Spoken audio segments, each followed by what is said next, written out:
சிறிய கிராமத்தில் திலக் என்ற 10 வயது சிறுவன் வாழ்ந்தான். அவன் மிகவும் பயந்தவனாக இருந்தான். இருட்டு, நாய்கள், சத்தம் வந்தால் கூட பயந்து ஒளிந்து கொள்வான். திலக்கின் வீட்டின் பக்கத்தில் ஒரு பழைய மரங்கள் நிறைந்த சிறிய காட்டுப்பகுதி இருந்தது. அந்த இடத்திற்கு போகவே அனைவரும் பயப்படுவார்கள். ஏனென்றால் அங்கே பேய் இருக்குதாம். ஒரு நாள் திலக் படிக்கும் பள்ளியில் ஆசிரியர்கள் அனைவரும் சேர்ந்து தைரியத்துக்கான சவால் போட்டி ஒன்றை வைத்தார்கள். அது தைரியம் என்றால் என்ன என்பதை உணர்த்தவே இந்த போட்டி. சவால் என்ன தெரியுமா? பழைய காட்டில் சென்று மாலை 6 மணி முதல் 7 மணி வரை 1 மணி நேரம் இருக்க வேண்டும். அனைவரும் வியப்போடு பார்த்தனர். திலக் உடனே என்னால் முடியாது என்று நினைத்துவிட்டான்.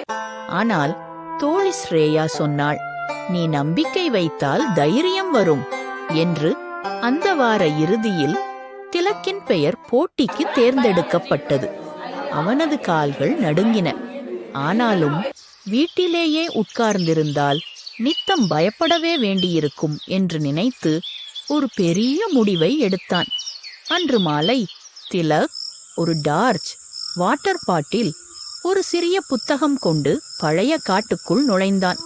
போகும் வழியிலே ஒலிக்கும் ஒவ்வொரு சத்தமும் அவனை நடுங்கச் செய்தது.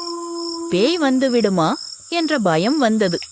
ஆனால் அவன் உள்ளத்தில் ஒரு குரல் சொன்னது, நீ நம்பிக்கை வைத்தால் பயம் நீங்கும். திலக் கண்களை மூடி மூச்சை நிதானமாக விட்டான். அதன்பின் அவன் அருகே ஒரு மயில் சத்தம், மரங்களில் காத்திச் சத்தம், சில நடமாடும் மிருகங்களின் ஒலி, எல்லாம் இயற்கையின் ஓசைகள்தான் என்பதை உணர்ந்தான். அந்த 1 மணி நேரத்தில் திலக் புத்தகத்தை படித்தான்.